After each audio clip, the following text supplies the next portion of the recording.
Welcome back to the Anthroposcreen YouTube channel. In this video, I would like to establish that elections have a massive impact on the outcomes of climate change. We'll look at the enormous power struggle that's happening between industries and also classes in society. And I'll recommend strategies that can help ensure that we win in this massive power struggle. The first 30 minutes is a general discussion about all of this, and then the second part of the video will look at how this has played out in the United States, and the third part of the video will look at how this has played out in Canada. This is a super long video and very complicated, so strap in, buckle up, and if nothing else, enjoy the music.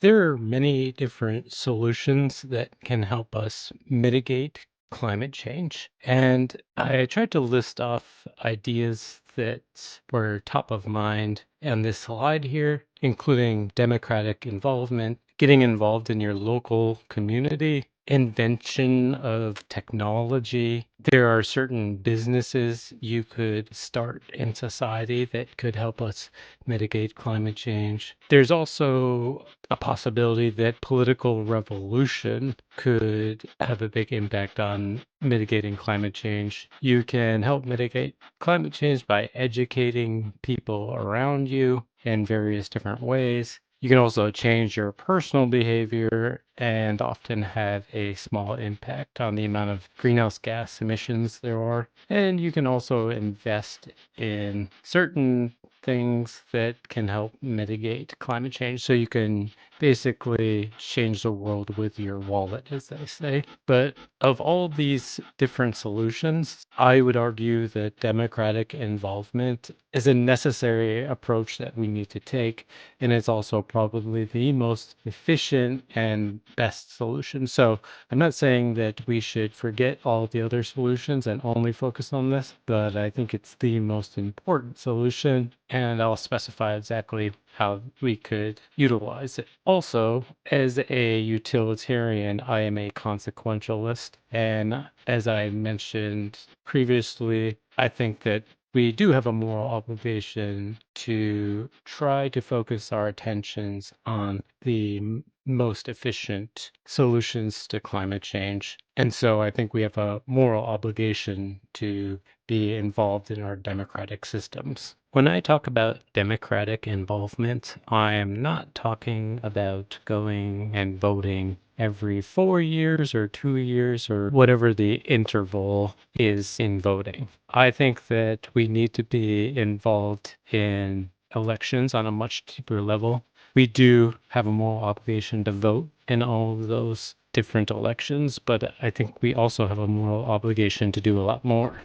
And I wanted to try and combat some of the cynicism around democratic involvement. I think there's a lot of defeatist attitudes around democracy that say, oh, there's nothing we can do, we're all doomed, the system is rigged against us. I do agree that there are very severe systemic problems that are making democracy not work in our favor. And I've listed some of those obstacles here. So on the top, there are problems where people's votes aren't being counted properly. There are issues with campaign financing in different places throughout the world. There are issues with corporate lobbying influencing the democratic system and political parties. There are issues with a misinformed populace, people not really understanding the issues properly, partially because of intentional misinformation.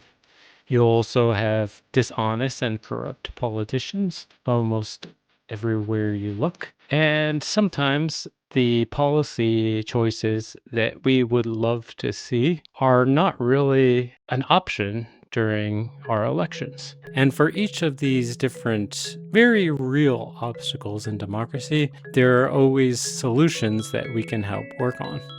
So if your vote doesn't count, we can advocate for electoral reform. Problems with campaign financing, you can work on campaign financing reform. With corporate lobbying, you can reform financing and also the media, and you can fight that lobbying by lobbying through grassroots activism. Grassroots activism also helps remedy the problem of misinformation among the population, and you can also address that with media reform. Dishonest politicians can be held accountable through leadership elections, grassroots activism, and as well through media reform and campaign financing reforms. If you feel like you have a lack of policy choice in your elections, getting involved in leadership elections can very much help remedy that problem. But also, grassroots activist organizations help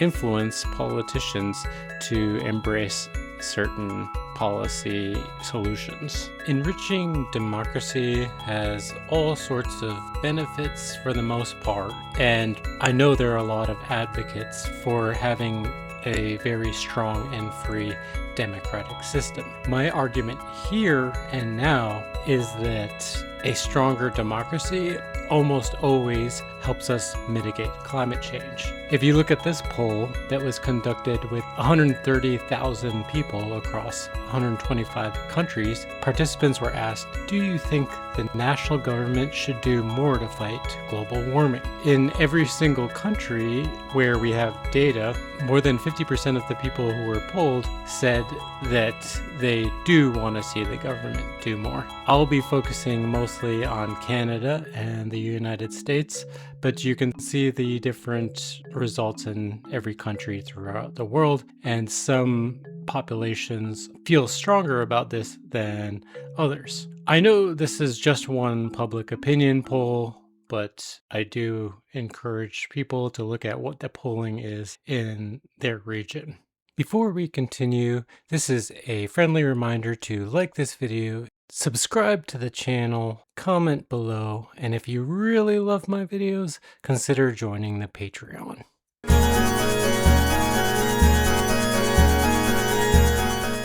I want to talk about what policies are recommended to help mitigate climate change, and the best source on information for this is from the Intergovernmental Panel on Climate Change. This is the single biggest scientific collaboration in human history. It's a meta-analysis of all the scientific information that we have. We have hundreds of authors who are scientific experts who write the IPCC reports. They review thousands of peer-reviewed science and studies and synthesize the findings. The IPCC, in the Sixth Assessment Report, Mitigation of Climate Change, published in 2022, does recommend different solutions. In my collapse video, I explain in more detail what peer-reviewed science is and why the IPCC reports are the best source of information that we can use in regards to climate change. In this report, they start by breaking down the greenhouse gas emissions into different sources. So 5.6% of all emissions come from buildings, 15% comes from transport, 22% comes from agriculture, forestry, and other land use, 24% comes from industry, 10% of emissions come from other energy, and 23% come from electricity and heat. In this diagram, the IPCC breaks down different solutions according to the different categories of emissions that we see. On the x-axis, this is the potential emission reductions that we could see in the year 2030 in terms of gigatons per year. You see the categories here on the y-axis, and the color indicates the cost of each solution, where Blue, which is mostly what I'm going to focus on, are instances where the cost of the technology is actually lower than the expense. So essentially the technology is saving us money when we deploy it. Gray is instances where they're not sure what the cost allocation is like. So essentially all of the blue items that we see here are low-hanging fruit. And in terms of energy, there are massive amounts of emission reductions that we could see and actually save money at the same time if we implement more wind energy and solar energy. There are also opportunities in avoiding demand for energy services in buildings and efficient lighting, appliances, and equipment. Also in transportation, there are a lot of low-hanging fruit to reduce emissions, including fuel-efficient light-duty vehicles, so those are common vehicles that most of us use, electric light-duty vehicles, shift to public transportation, shift to bikes and e-bikes, fuel-efficient heavy-duty vehicles, which are larger vehicles, electric heavy-duty vehicles, shipping efficiency and optimization, and aviation energy efficiency. It's interesting that almost all of these technologies that are low-hanging fruits have become political footballs, except for the building improvements. In this video, I'll be focusing a lot on wind energy, solar energy, and transportation improvement. I know some people watching this are thinking, what? This is so enraging. Wind and solar and electric vehicles are bad. I know this from information that I've seen before. Well, I'm happy to inform you that you are misinformed. The scientists who published the IPCC reports take into account what's called life cycle greenhouse gas emissions of different technologies. And in these analyses, they look at all of the emissions that are associated with each technology, including the manufacturing, the mining of the materials that go into them, all of the different energy that is consumed by the technology over time, and even what happens after the technology is thrown away at the end of its life. And wind and solar and EVs are recommended because the life cycle greenhouse gas emissions that they have studied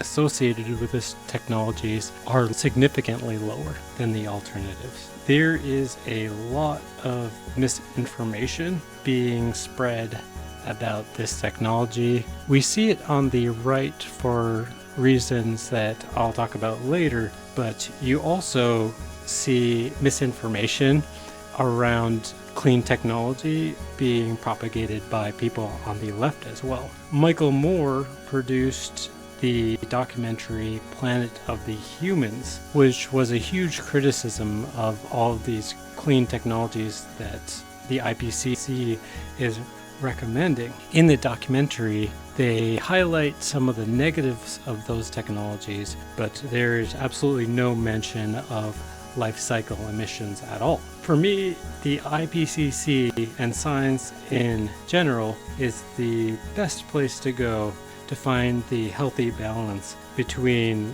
techno-optimism on one side, which is a delusional belief that technology is magically going to solve climate change and all the associated problems, and techno-pessimist positions like we see behind the documentary Planet of the Humans. Another really important solution to climate change that I'll talk about throughout this video is carbon pricing. The idea behind a carbon price is that you could put a price on carbon emissions that people who emit the pollution would pay. And the theory behind this is that the market will naturally help mitigate climate change emissions as a result. They have a high confidence that carbon pricing is effective. To understand how this would work, if you look at the solutions that we're talking about here, some of these solutions are not that expensive, but they do cost a certain amount more than what we're currently paying. So the yellow colors here are all instances where the price is not too high for the CO2 that would be mitigated. With carbon pricing, the competitive technologies that these solutions would replace would become more expensive, and then these technologies would become more competitive. And according to the theory, the market would naturally embrace these technologies. Another feature of carbon pricing that's important to mention is that they say it is most effective if revenues are redistributed or used impartially, and they say that with a high degree of confidence. So, especially with revenues being redistributed, what that means is that the government is going to build up all of these revenues through the price on carbon. And one great use of those revenues would be to redistribute it back to the public. If you redistribute it back equally, what often happens is that wealthy people use more carbon than poor people, and so people who are on the poorer side of society would actually financially gain from a carbon price once the revenue that was collected was redistributed.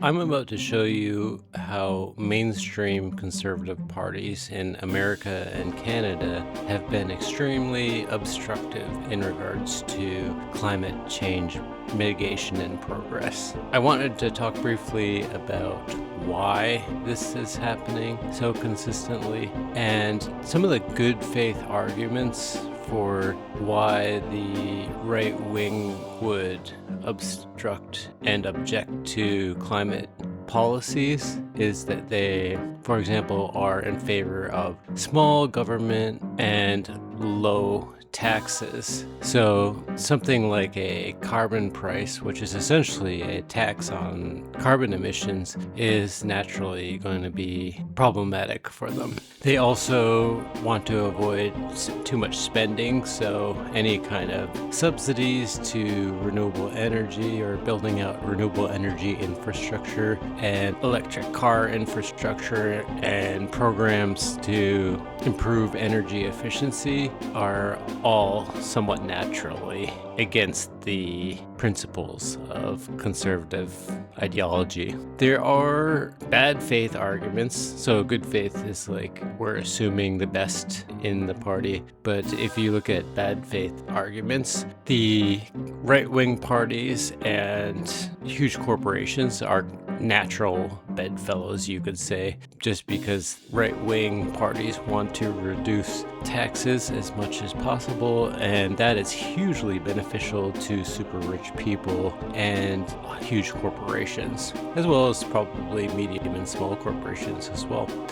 So what can happen is corporate influence can fall into the realm of corporate corruption, really. And we will see instances where these corporations heavily finance the right-wing parties, including oil companies and the Koch brothers who are in the coal industry. These are fossil fuel companies that would be very much harmed as we shift away from using high carbon emission technologies. In order to understand the modern political landscape, you really need to understand the theory of wealth inequality. Wealth inequality is something that was very problematic in the 1800s. As you can see in this graph that pertains to France, Sweden, and the United States, the share of wealth of the top 1% was creeping up around 50% in France and Sweden.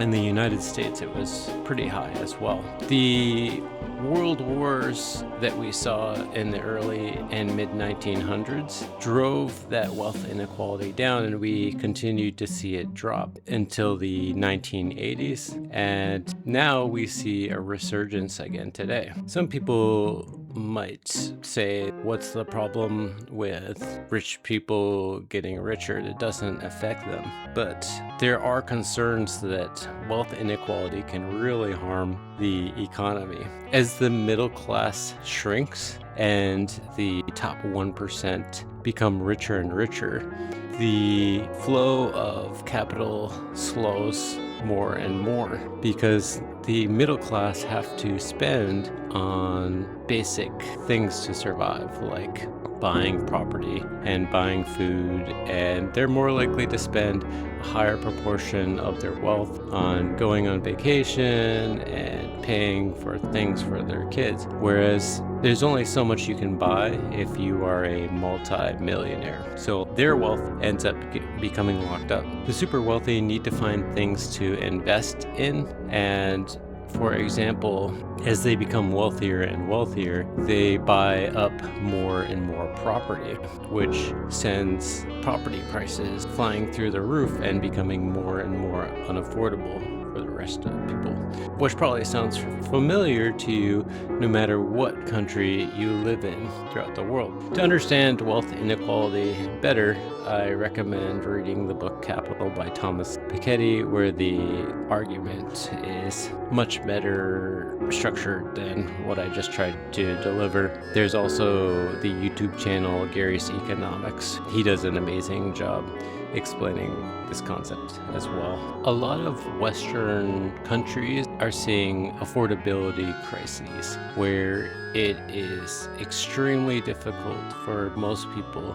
to afford a house and food and all the basic necessities. If you understand the problem of wealth inequality, this inflation wouldn't be very surprising to you. And the solution to wealth inequality is really obvious. We should tax the rich enough to reduce the severity of wealth inequality. In order to combat this, the billionaires in society frame an argument to divide and conquer the other 99% of us who are struggling right now. So instead of acknowledging that housing inflation is a result of the super rich buying up the entire market, it's a lot easier to blame immigrants for that. Also, it's really easy to point to renewable energy and carbon pricing as the cause for general inflation or energy inflation. Conservatives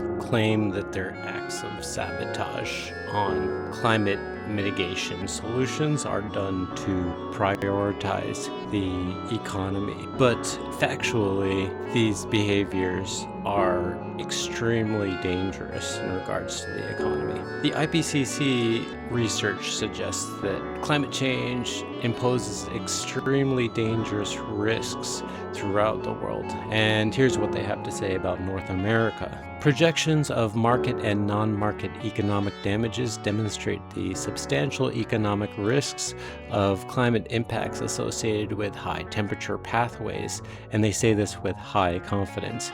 Since AR5, a wide range of estimates of the costs of climate change have been developed for the USA, with ongoing processes to update national estimates for Canada and Mexico. While the magnitudes of the estimates depend on approach and assumptions in the methods and expectations of future socioeconomic conditions, these studies show substantial projected economic damages across North America by the end of the century, especially for warming greater than 4 degrees Celsius. And they say this with high evidence and high agreement. Whether these damages translate into GDP effects is not clear for Canada. Some modeling approaches show modest GDP increases in 2050 and 2100, while others suggest modest decreases, although it is anticipated that the economic effects for Canada will be large and negative. Large costs and risks, such as those associated with extreme events such as wildfires and the increased need for infrastructure replacement, will have compounding effects in the markets by disrupting economic activities. So in a nutshell, what they're saying is that for countries like America, the economic risks are huge. In Canada, there will continue to be huge costs, but the overall economic impact on northern countries like Canada in terms of gross domestic product might be less severe than in other countries throughout the world. There is an underlying assumption in all of this that the global civilization is going to survive through 2100, but there's also the possibility that society could entirely collapse. And with society collapsing, you would also see the economy being completely wiped out. So climate change is an existential risk to the economy. I talk more about the probabilities of societal collapse in my previous video. So when the right wing undermines climate mitigation progress, they are introducing massive economic risks, and they're essentially doing this to protect the wealth of a few billionaires. And if you think about it, this is a very dangerous and very extremist ideology. I'd like to disclose my own personal politics just for context. I have a preference for Scandinavian-style social democracy just because I think it maximizes the general welfare of most of society. Also, for full disclosure, I did work in the renewable energy industry for over a decade in huge corporations. And in the process of working there, I did see how corporations can drive efficiency at a very fast rate that I'm not quite sure is as efficient in the public sector. So I do have some biases there, probably. However, with those disclosures aside, I will say that my philosophy as a consequentialist leads to a more pragmatist approach to politics in terms that I'm not as driven by political ideology. I'll support whichever political movement is most likely to make the most progress on climate change at any given time. So my position is really climate change progress by any means necessary. So for example, I know full-on socialism would necessitate the elimination of private property. At the moment, I'm not quite sure if that's a politically viable political philosophy. I think a lot of people would be opposed to giving up their right to own property. But as wealth inequality becomes more and more severe and fewer people own property, socialism might become more viable. And if socialist movements were to promise progress on climate change, I might support those movements. Also, I should note the difference between federal, state, and local politics. I do think federal politics is probably the most important arena just because it has a bigger impact overall, usually, and it's federal politicians who attend international climate change meetings and help come up with the most ambitious international agreements.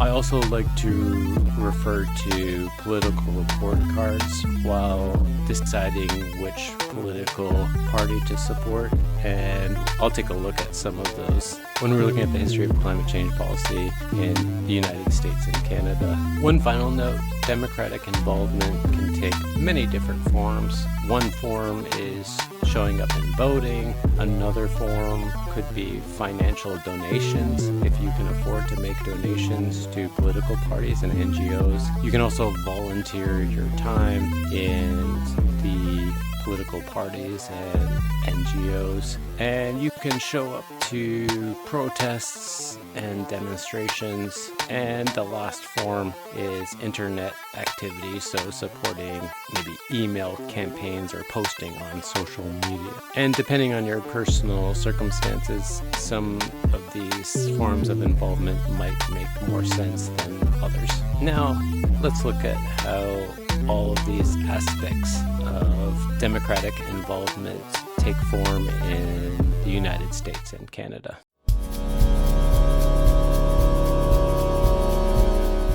It's important to understand the electoral process in both the United States and Canada to understand where there are opportunities for improvement.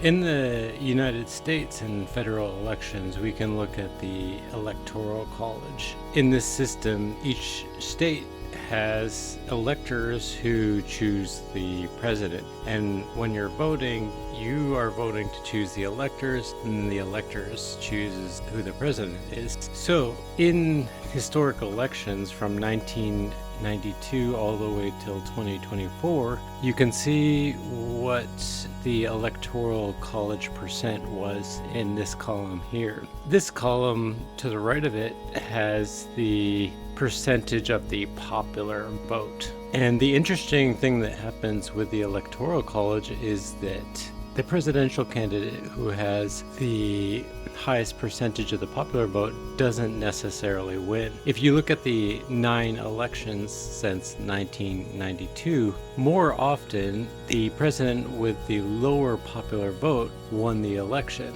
and sometimes it's significantly low, like in 1992 when Bill Clinton won with only 43% of the popular vote.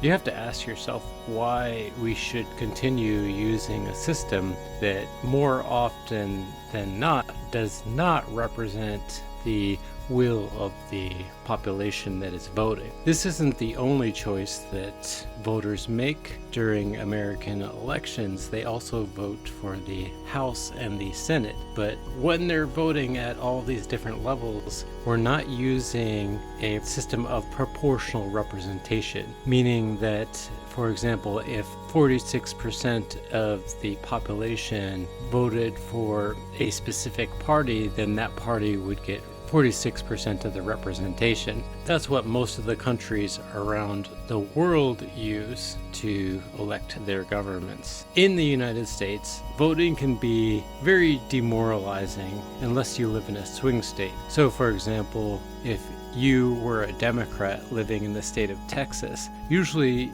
your vote doesn't count because Republicans have such a strong foothold in Texas. Conversely, if you are a Republican who lives in New York, going to vote is probably very demoralizing there because the state is held really strongly by Democrats. What we really need in countries like the United States is a form of proportional representation for a more enriched form of democracy. Another major problem in the American democratic system that we need to address is the Citizens United ruling. This was a Supreme Court decision in January of 2010 where there was a split decision among Republican and Democratically elected Supreme Court judges, where the Republican judges decided that corporations and unions should be allowed to spend unlimited amounts lobbying and advertising during American elections. This had a huge impact on how money entered into American politics. As you can see in this chart, this is election spending. In the year 2000, it was just over $5 billion. The ruling happened in 2010, and you can see that already the amount spent on the election upticked quite a bit, but the numbers start getting out of control in 2020 and 2024, where we're almost 4 times what the spending was back in the year 2000 after you adjust for inflation. In this chart, you can see how the Citizens United ruling impacted oil lobbying during presidential elections. The impact is particularly strong in Republican Party funding, as you can see in the light blue here. As soon as you pass the year 2010, you can see a massive spike in how much funding goes to the Republican Party, where it's nearly double or more than double some years. The Democrats also benefit from oil and gas lobbying, but you can see that the numbers are not high. There is a saying that in America, you have the best democracy that money can buy. You can see that the spending on elections of House of Representatives and the Senate are usually won by the candidates who spend more. So it's usually over 90% for the House of Representatives if they spend more, and more than 70% if the Senate spends more than the opposing candidate. The good news in regards to Citizens United is that there is bipartisan hatred of this ruling, where the Democrats and the Republicans both disagree with the ruling. So in theory, it should be possible to reverse the ruling. Also, you can see that the Supreme Court's favorability is at an all-time low currently, partially because of rulings like this one. The bad news is that without the Supreme Court making a decision to reverse the ruling, it's very difficult to eliminate the problem of campaign financing. Before I did research for this video, I used to think that if we just elected someone like Bernie Sanders, we could easily reverse the campaign financing problem. I still think we should make an effort to elect candidates who want to reverse Citizens United, but it will probably take a long time to achieve that. That doesn't mean we should give up trying, though. I think we should work towards a massive movement demanding fair elections without the influence of big money. Right now, the Supreme Court has 6 Republican judges and only 3 Democrat judges, but if enough Republicans spoke out against Citizens United, maybe there could be some reversal of that policy. Or another strategy is just to elect Democrats for the majority of the following decades, and we could eventually reverse the policy. There's a very defeatist perspective that I often hear in American politics, where people make the argument that either their vote doesn't matter at all, or there is no difference between the two parties. I'm going to spend quite a bit of time now showing the differences between each party, although I do admit that sometimes your vote doesn't really matter that much, as I've explained before. The 2000 election between George W. Bush and Al Gore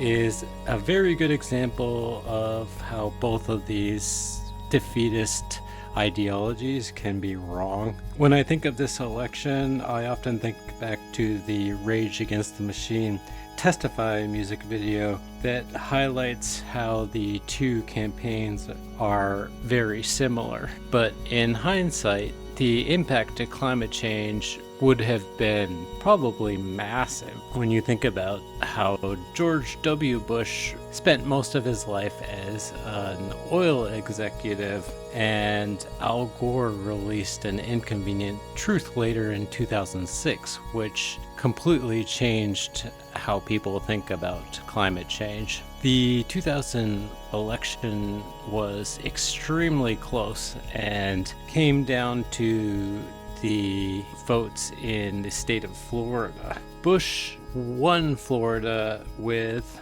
less than 1,000 votes, even though there was probably issues with counting votes, and Al Gore probably won Florida. I've often thought about how the world would be different if that 2000 election went to Al Gore instead of George W. Bush. Let's look at how climate policy zigzags through Democrat and Republican presidencies. For example, if we look at climate agreements, in 1998, Bill Clinton signed the Kyoto Protocol. In the year 2000, George W. Bush wins the election against Al Gore, and later in 2001 withdraws from the Kyoto Protocol. Obama later beats John McCain in the year 2008 and is president through 2015, where he signs the Paris Agreement on climate change. Trump then in 2016 wins the election against Hillary Clinton and withdraws from the Paris Agreement almost immediately after being elected. In 2020, when Biden wins against Trump in that election, one of his first acts is to rejoin the Paris Agreement. And then when Trump beat Kamala Harris in 2024, he proceeded to leave the Paris Agreement for a second time.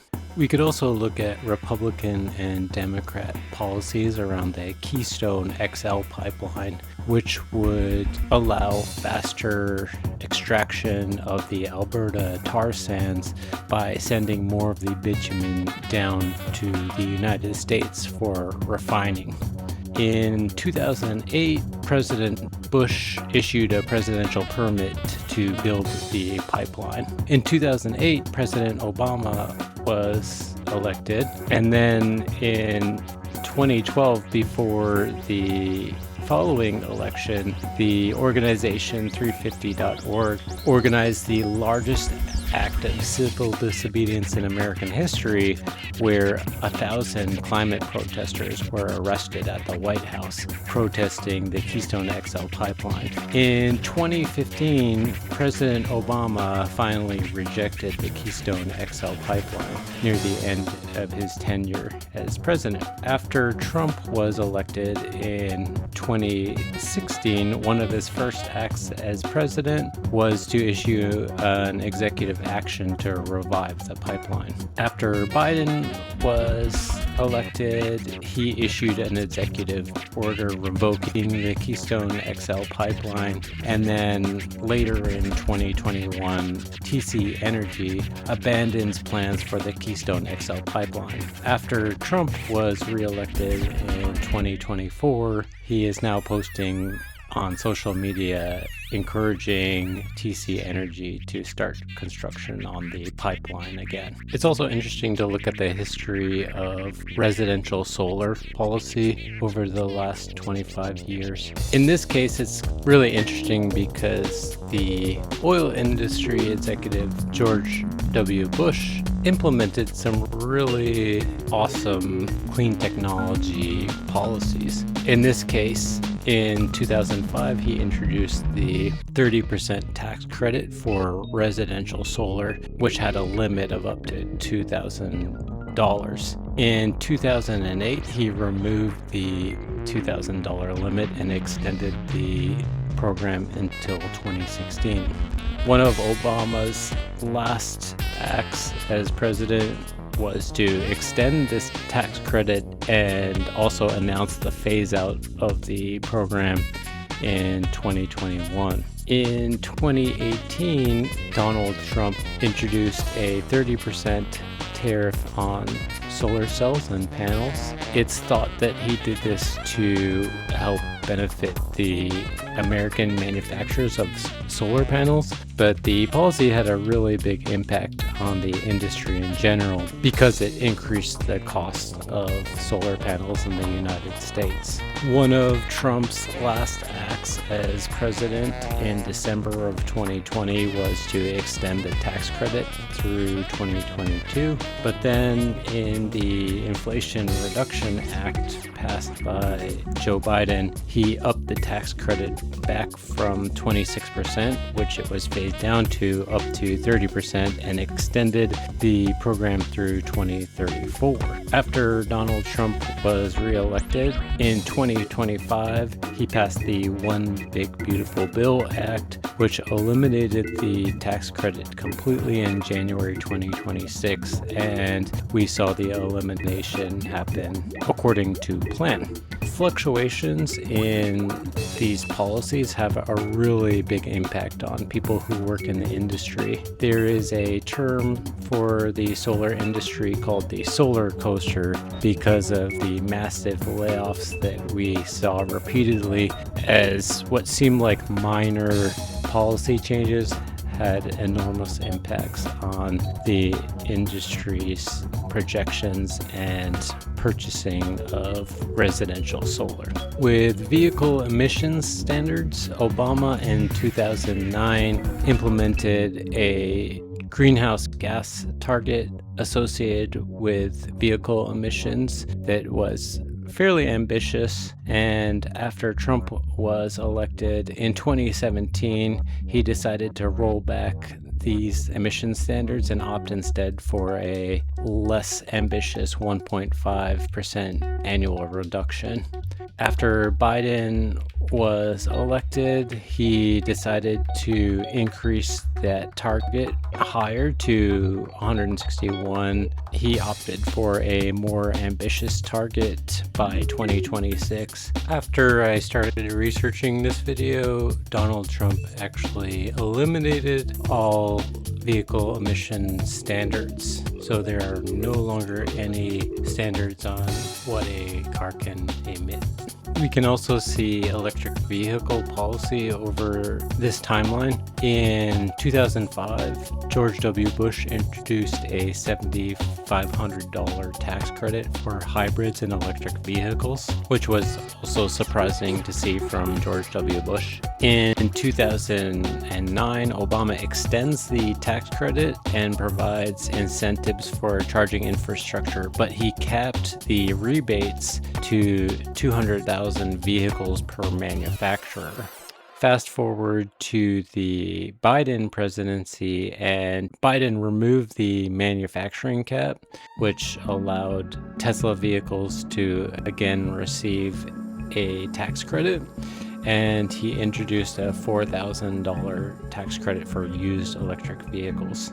In 2025, Trump eliminated the tax credit completely. It's pretty interesting to see the overall impact of energy subsidies over time, especially over the last 20 years. This chart only goes until about 2016, but you can still see how these presidential changes impact the subsidies. So you can see that fossil fuel subsidies started to see an increase with the Bush presidency, but you can also see that renewables also started to see a lot of subsidies as well. When Obama takes the presidency, you can see that the fossil fuel subsidies decrease a little bit and the renewable energy subsidies increase in a big way through till the end of his presidency. You'll still start seeing a lot more subsidies for energy efficiency. When Trump is elected, you can see that fossil fuel subsidies increase slightly, but not much more than the final years of the Obama presidency. And you can see a reduction in renewable energy subsidies and energy efficiency as well. So there is some staying power in regards to subsidies over time. Some of the policies we just looked at referred to the Inflation Reduction Act, which Biden passed into law in the year 2022. I think it's worth highlighting more about this bill, largely because a lot of people say that there's no difference between Joe Biden and Donald Trump. A lot of people hated both of those options. And in some sense, I can understand the position, but when it comes to the issue of climate change, the two candidates are extremely different. And the Inflation Reduction Act was a really phenomenal piece of legislation. It was the largest investment in climate mitigation in American history. By some estimates, there was over $780 billion in funding for climate change initiatives, and some estimates estimated that the funding could have amounted to more than $1 trillion.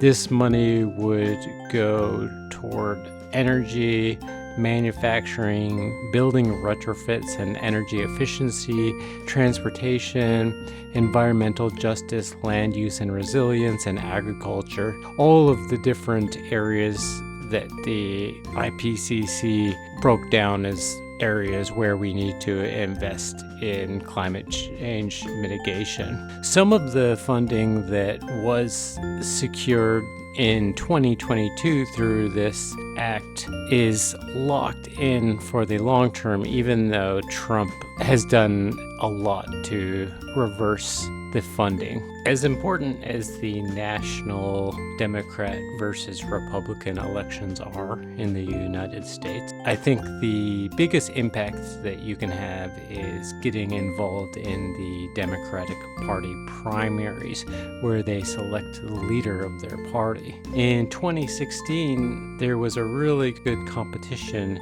between Hillary Clinton and Bernie Sanders. And I've followed a lot of different politicians over the years, and I've even interacted with them personally, and I usually have an averse reaction to politicians in general. Most of them seem like untrustworthy individuals. It seems like they're disingenuous a lot of the time, but Bernie Sanders is one of the very few politicians who I followed really closely that I'm authentically excited to support him, and I really do trust him. It's interesting too when you break down the numbers in terms of how much your vote counts. In 2020, there were 242 million eligible voters in America, and about 45 million Americans are registered as Democrats, which is a small fraction of the total voting population. Of those 45 million, about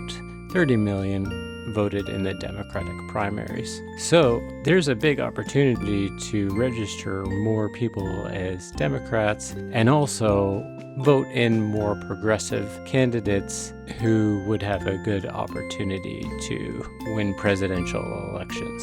In the 2020 primaries, there were a lot more candidates that we could choose from, and this is where environmental report cards come in handy. Electric had compiled different environmental report cards to help people decide who to support, and you can see here that Joe Biden had relatively low grades in terms of his environmental platform compared to Bernie Sanders, who had the highest scores from all of the different grading organizations. Elizabeth Warren wasn't too far behind with A-, C, and A from Greenpeace, whereas Bernie Sanders was A from the Center of Biological Diversity Action Fund, C+ from Build a Movement, and Greenpeace gave him A+. A lot of people complain about how weak Joe Biden was as a presidential candidate, but it's important to remember that he was democratically elected into that position. And if we didn't vote in those Democratic primaries, you really have no right to complain about what options you have there. He was already showing some indications of mental weakness and senile behavior at that point. And honestly, I thought Bernie Sanders would have done a lot better against Donald Trump. But that's all in the past, and I'm excited about the upcoming primaries for Democratic leadership. I really hope AOC runs for the leadership position, and I think she's been groomed as the natural successor to Bernie Sanders, and she really does have the same charisma and authenticity that I feel like Bernie has.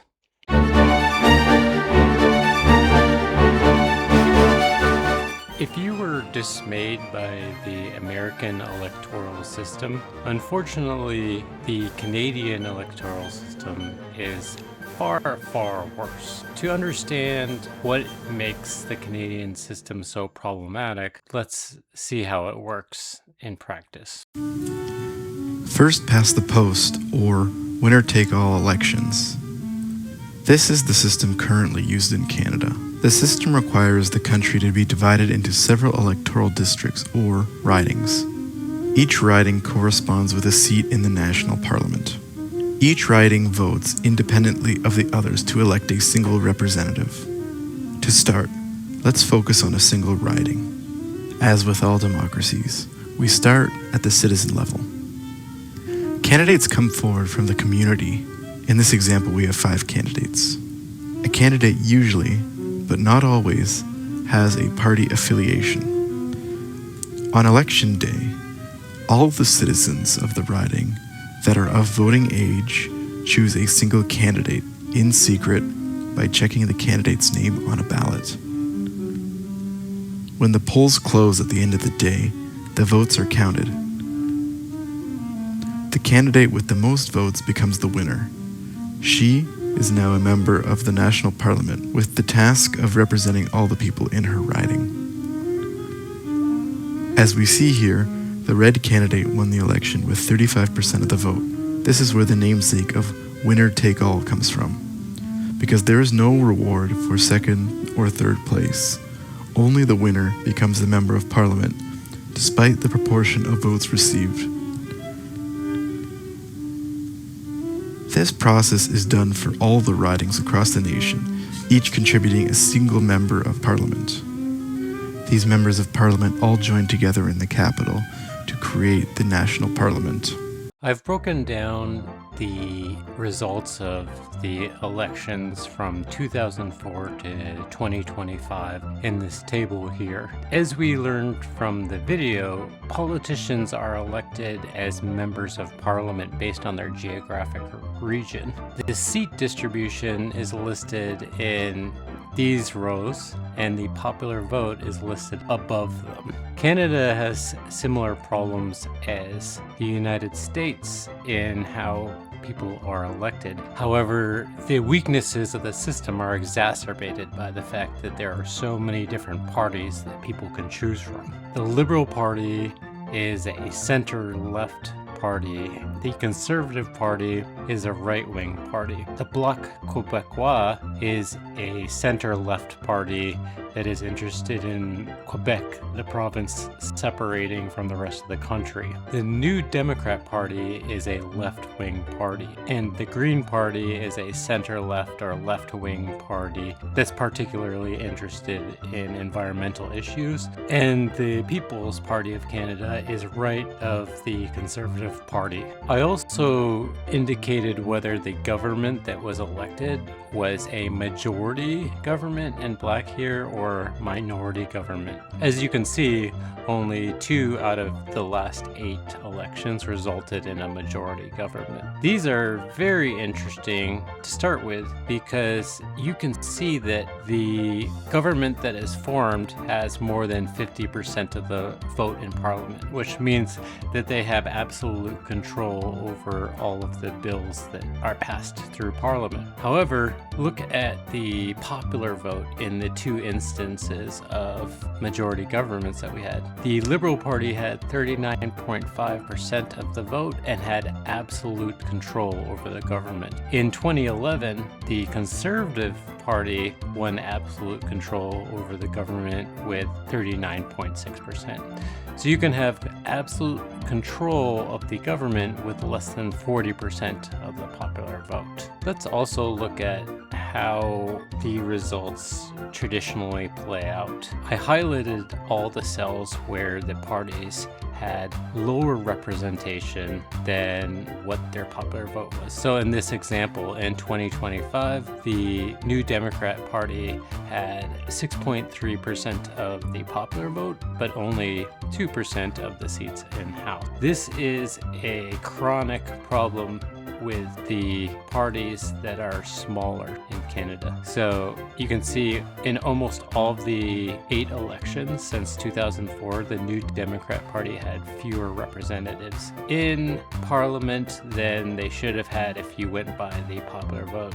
The Green Party always had less representatives than they should have had if they had a proportionate amount compared to their popular vote. The People's Party of Canada never had a representative in Parliament. Another interesting trend with the New Democrat Party, for example, is that they usually have about half as many members of Parliament as they should have based on their popular vote, which means that if you are voting for the NDP, your vote is worth half as much essentially as it should be consistently throughout the last 20 years. The Green Party has even worse representation. Here in 2025, their vote was worth about half as much as it should have been. In 2021, it was worth about a quarter of what it should have been. It's even worse in 2019, and worse still in 2015. The electoral system in Canada is chronically underrepresenting certain parties in Canada, and also is overrepresenting the Liberals, the Conservatives, and the Bloc Québécois. The overrepresentation for the two main parties in Canada can be really extreme. In 2025, the Liberals had 43.8% of the popular vote and 49% of the seats. In 2021, they had about 33% of the popular vote and 47% of the seat. 2019, 33 and 46% of the seat. In 2015, 39% of the votes and 54% of the seats. In 2004, they had 37% of the votes and about 44% of the seats. For the Conservatives, they also have a few years where they are very overrepresented. Here in 2011, they had 39% of the votes and 53% of the seats. In 2008, they had 37% of the votes and 46% of the seat. In 2006, they had 36% of the vote and 40% of the seats. Hopefully this helps you understand why the Liberals and Conservatives are trying to maintain this very flawed electoral system. You may have noticed that some of the parties that are unfairly advantaged compared to the two main parties, Liberal and Conservative, are mostly left-leaning parties. The NDP over the last 20 years has garnered about 20% of the popular vote typically and is regularly underrepresented in Parliament. That's a large portion of the Canadian population. This manifests itself pretty negatively when we look at Canadian environmental policy. This is the Greenpeace report card for the 2025 federal elections, and you can see just how dismal their responses are for the Conservative Party when it comes to every measure that they were concerned about. The Liberal Party is usually somewhat progressive on environmental issues, but you can see that the NDP, Bloc, and Green Party are much more progressive on environmental issues than the Liberals, and definitely a lot more than the Conservatives. But the NDP and the Green Party are chronically underrepresented in Parliament, and this results in environmental policy that is not as progressive as it should be when you consider the democratic prerogative of most Canadian citizens. It's very frustrating. I think the modern story of electoral reform in Canada starts in May of 2011 when Stephen Harper beat Michael Ignatieff in that year's federal election. In this election, if we recall, Stephen Harper won a majority government with just 39.6% of the popular vote. Later, in October of 2011, we started seeing the Occupy movements. This started with Occupy Wall Street in New York City, which was in the wake of the Wall Street and auto industry bailouts of 2008, and also the Citizens United ruling in January of 2010. The rallying cry of the Occupy movement was "We are the 99%, meaning that the richest 1% is a minority compared to the rest of us who don't have multi-millions and billions of dollars. So the Occupy movements were taking over cities all over the world, and there was also an Occupy Toronto. I thought that the Occupy movement was a perfect place for electoral improvements. So I thought that in New York they should have demanded that we reverse the Citizens United policy and ruling in 2011. And in Canada, I thought the Occupy movement should demand electoral reform. I actually went to the Occupy encampment in Toronto and tried to influence people to take that on as the demand. The movement was criticized because, as popular as it was, there were no demands. There was nothing that they were asking for in terms of societal change. And the problem ultimately with the Occupy movement was there were no leaders in the Occupy movement, and taking on a specific demand like that was basically impossible, unfortunately. So the Occupy movement died off, and I don't think there was any real impact on society resulting from that movement that really had a lot of potential. In March of 2012, we saw an NDP leadership campaign that also showed potential. In that leadership campaign, there was a candidate, Nathan Cullen, who was an electoral reform candidate. Most NDP party members do advocate for electoral reform in one way or another. But the interesting thing about Nathan Cullen was that he campaigned on an idea of joint nomination, where in order to avoid splitting the vote between the Liberals, the NDP, and the Green Party, they could cooperate and only run one person against the Conservative Party members, since their policies were all so similar. Unfortunately, Cullen finished third place to Tom Mulcair, and nothing came of his proposal. Then, in April of 2013, we had a Liberal leadership campaign. And in this leadership campaign, we had candidate Joyce Murray, who also advocated for cooperation among the NDP and the Greens and the Liberals. She wanted to do this in order to win the election, which the Liberals just recently lost really badly against the Conservatives.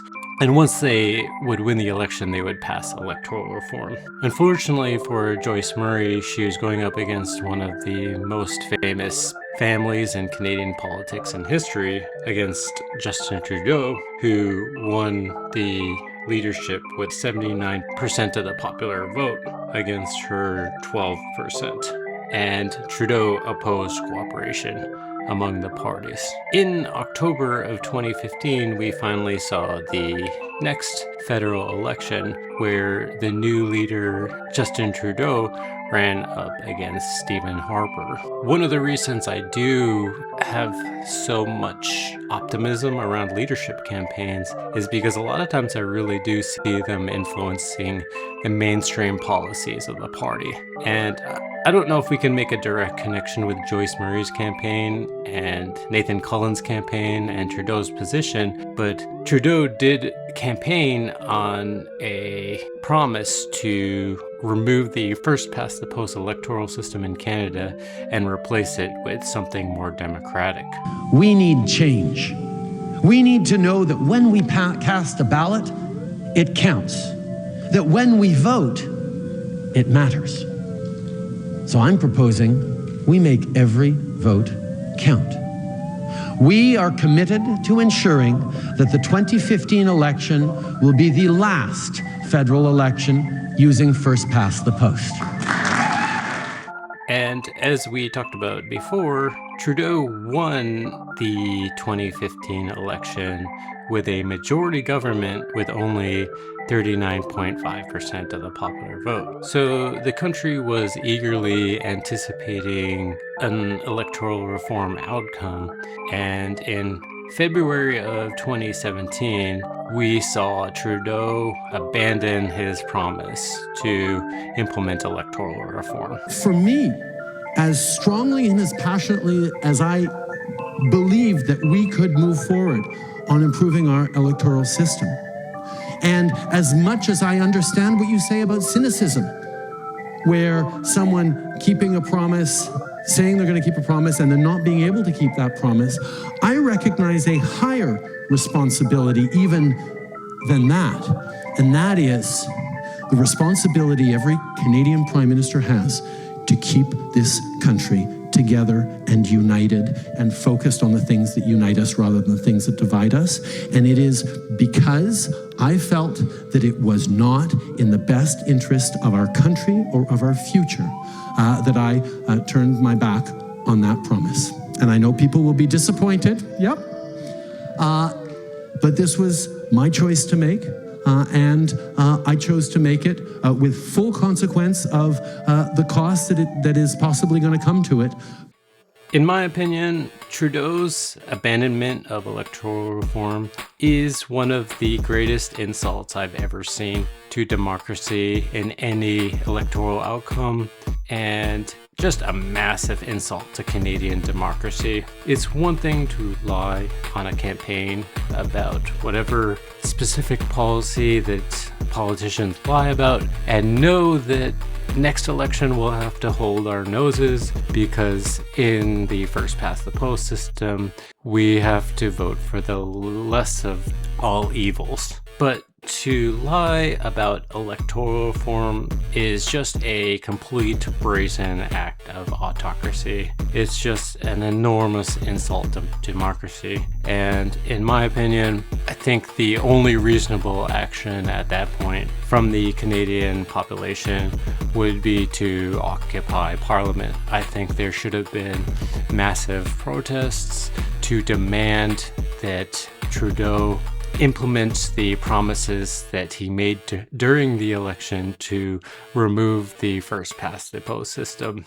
I wanted to make some final comments on electoral reform. The first past the post system is a blight of British origin, which infected basically all British colonies, including Canada. There are some examples of successful reform in British colonies, including Australia in 1918, Ireland in 1922, South Africa in 1994, and New Zealand in 1996. In Canada, there were a few referendums in different Canadian provinces. So in Ontario, there was a referendum, and the proposal for electoral reform was really badly demolished in the ballot initiative referendum results. I believe it was over 60% in favor of keeping first past the post. In Prince Edward Island, there have been 3 referendums in 2005, 2009, and 2019,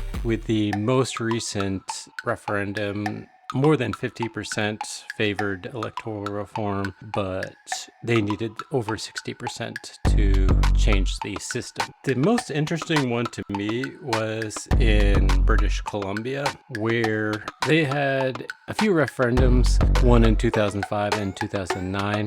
And looking at the 2009 results was really enlightening to me. The results were that only 39% of the population wanted electoral reform, but the really eye-opening thing for me was that voting was split along partisan lines. So the liberal and conservative voters who voted in the referendum, over 80% of those voters voted for first past the post. The NDP and Green voters who voted in the referendum voted over 60% for reform. The interesting thing here as well is that a lot of liberals and conservatives oppose electoral reform, but they do not use first past the post in their leadership campaigns. They use more democratic electoral processes to elect their leaders. So they know that first past the post is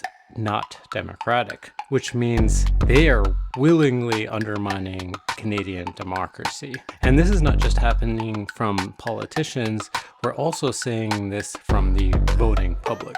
And this raised the question in my mind when I was doing research for this video. I asked myself the question, do we actually need a referendum to enact electoral reform? And let's consider a hypothetical here. What's not hypothetical is Canadian demographics. Over 68% of Canada is white, not identifying as Native Canadian or Indigenous, but they identify as racially white. Let's say we held a referendum to say that all non-white Canadians would only be able to have half of a vote. So a white person would have a full vote, and anyone who is not white only has a vote worth half as much. And let's say hypothetically, I don't think this would pan out this way, but let's say hypothetically the white population voted as a mass and decided that all 68% of them were in favor of this electoral change. If they made the decision democratically to suppress the vote of non-white people, would we push for electoral reform? And I think the obvious answer here is no, absolutely not. Voting fairness, electoral fairness, should be something, in my opinion, that is protected by the Constitution of all of our respective countries. It shouldn't be something that you can undermine through referendums or Supreme Courts or the Senate or any aspect of society. It should be something that is protected in a constitution. And the same thing applies here in a sense that we are systematically seeing suppression of NDP and Green Party voters and all the third and fourth parties in Canadian politics. And I think we need to change how we think about how electoral reform needs to happen. I think we can have referendums on electoral reform, but maybe the referendum can ask the population, which form of proportional representation do we want to pick? But if a party gets X percentage of the popular vote, they should have X percentage of the representation in the government.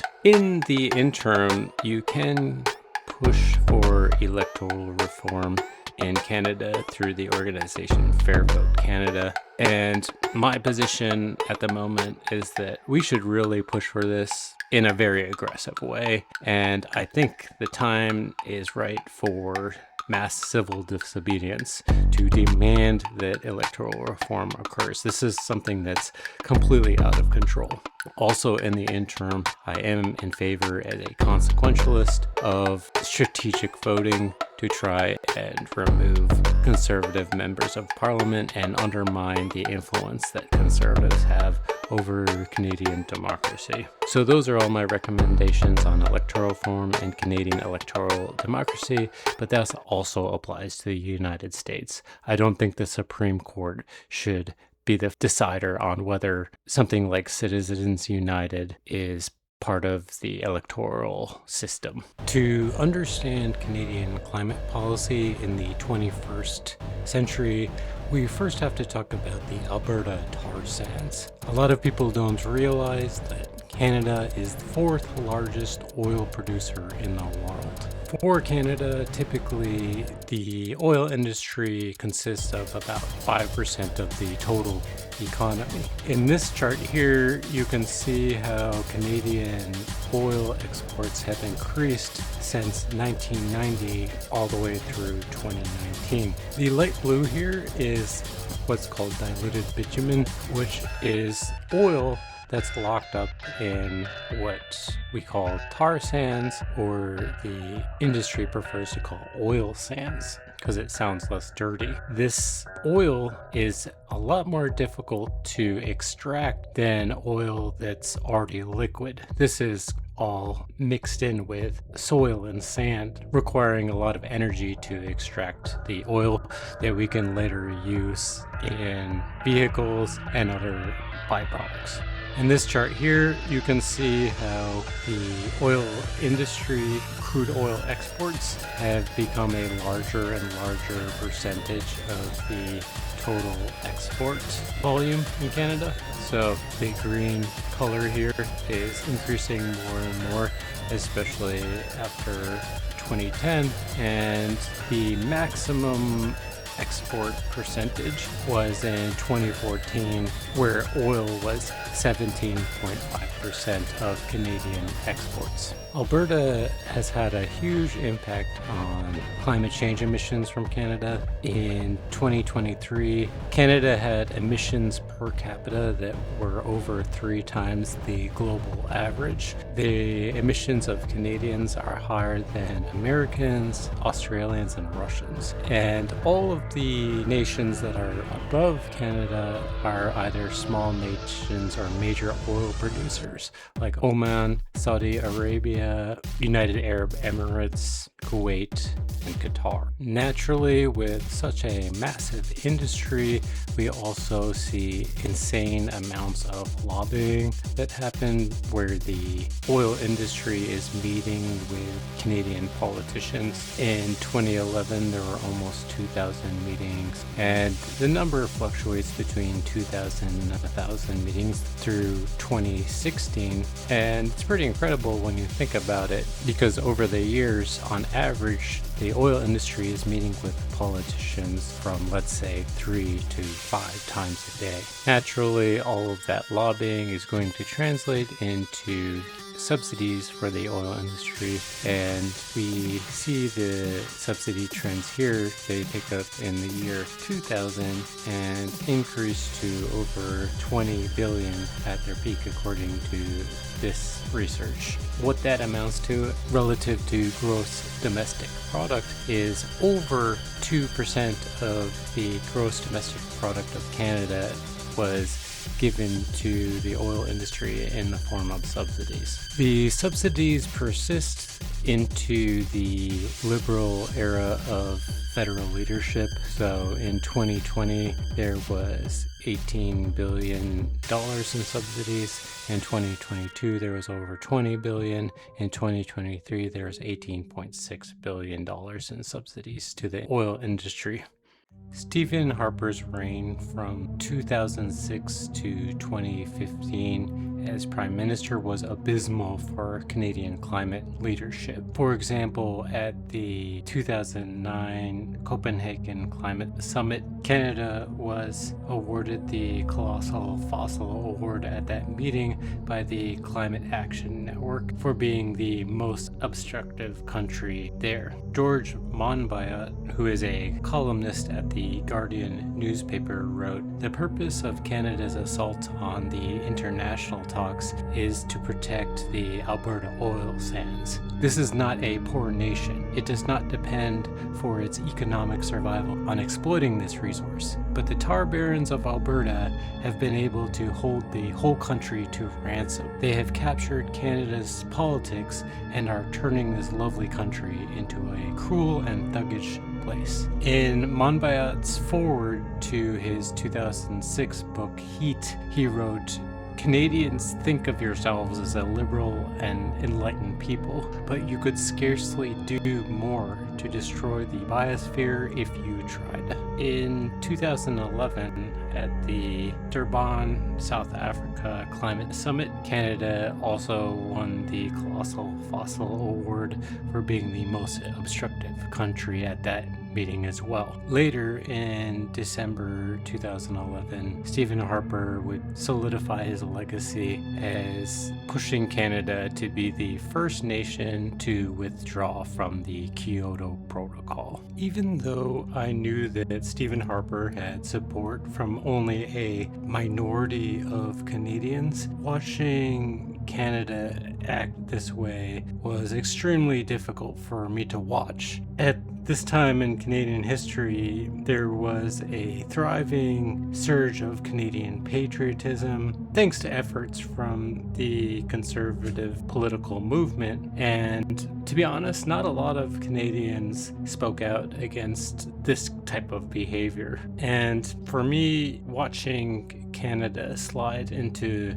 this type of behavior really shook my faith in humanity overall, and it's something I don't know if I've ever fully recovered from. When the Liberal Party took leadership of Canada, Canadian behavior at climate change international meetings improved a little bit, and in 2016, Trudeau signed the Paris Agreement. The story of carbon pricing in Canada begins with Stéphane Dion. He was the environment minister in charge of implementing the Kyoto Protocol and even named his dog Kyoto with the assumption that he was so excited about making progress on climate change. During the Liberal Leadership Convention in 2006, Stéphane Dion was running for leader of the Liberal Party, and he was running on a climate tax policy. And to most people's surprise, he won the Liberal leadership then. So in 2008, it was time for Dion to face off against Stephen Harper. Stéphane Dion was consistent in his campaign for a carbon tax in the election, and Stephen Harper attacked him viciously on the policy, arguing that it would destroy the economy. So you could say that this election was almost like a referendum on carbon tax and the Canadian identity. And what happened as a result is that absolutely nobody showed up. The election had the lowest turnout in Canadian history, and Harper had a resounding victory with 38% of the popular vote compared to Stéphane Dion's second place with 26% of the popular vote. At the time, it seemed like Canada's appetite for a carbon tax was not very strong, but in 2010, a new organization called Citizens Climate Lobby formed in Canada. And that organization was run as a grassroots organization and lobbied the government to implement a carbon fee and dividend. So basically a carbon tax or a carbon price, and the revenues from the carbon price would be given back to the general public in equal weight. And the selling point here is that most Canadians would actually gain financially from the program because wealthier people are the ones who emit the most greenhouse gas emissions. This organization runs similarly to how oil companies would lobby the government, in a sense that they often write letters and publish columns in newspapers and also organize meetings with political representatives. And over the 15 years of the organization's life, they have, as a result, had thousands of contacts. And I would argue that the grassroots activism of Citizens Climate Lobby paid off with Justin Trudeau. In the 2015 election, he promised a carbon tax, and on this front, he did actually deliver. And in 2018, he passed a carbon fee and dividend program, essentially. It wasn't called that, but it was essentially formed in that way. Through Justin Trudeau's tenure, the carbon price remained in place. However, one thing that we have to understand is that Canadians have one of the highest debt-to-income ratios in the world. And I think it's up there because Canadians have the second highest home price to income ratios in the world, meaning that in order to buy a house in Canada, you have to have incredible amounts of debt compared to the income that you're making. Even though poor and struggling families are supposed to benefit from the carbon price system that the Liberals launched, it was very unpopular, and over the years Trudeau had become very unpopular as well. And in 2025, Justin Trudeau was forced to resign, and Mark Carney won the leadership to replace him. Mark Carney's first action was to claw back carbon price because he saw it as very divisive. So he removed the consumer tax element of the policy, but the industry tax still remains. From my perspective, this is better than nothing, but hopefully we can resume a carbon fee and dividend that benefits most of Canadians.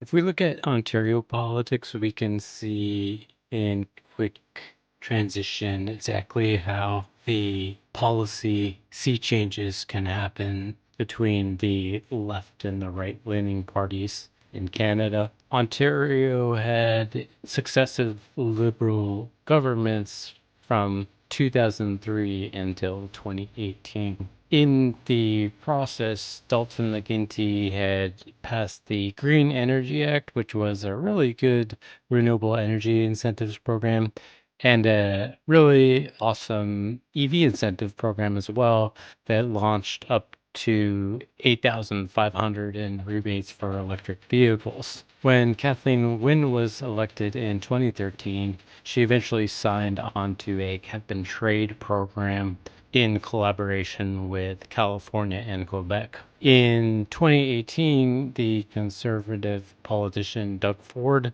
was elected and immediately scrapped all three projects. Killed the Green Energy Act, he killed the carbon pricing program, and he killed the electric vehicle program. The Green Energy Act destruction was so aggressive that he canceled hundreds of renewable energy contracts that cost taxpayers $231 million, including one wind farm that was half built that never saw completion. This is kind of the perfect trifecta of how the political party that we choose to represent us can have huge impacts on climate policy, and all three of the areas of climate policy that I talked about at the beginning of this video were affected by the change in power.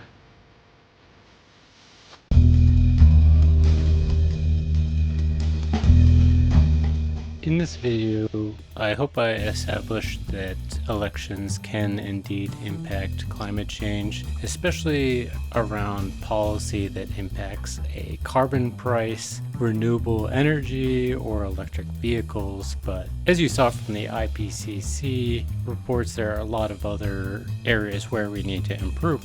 I also talked about electoral strategies like grassroots activism and civil disobedience. We talked about the need for electoral reform and campaign financing reform, and how useful leadership elections can be. And we looked at all these factors in the United States, Canada, and the province in Ontario. I hope it's clear that democratic outcomes are enormous in terms of the potential for us to survive climate change, and I hope this video inspires just one person to get more involved in the process. Thank you.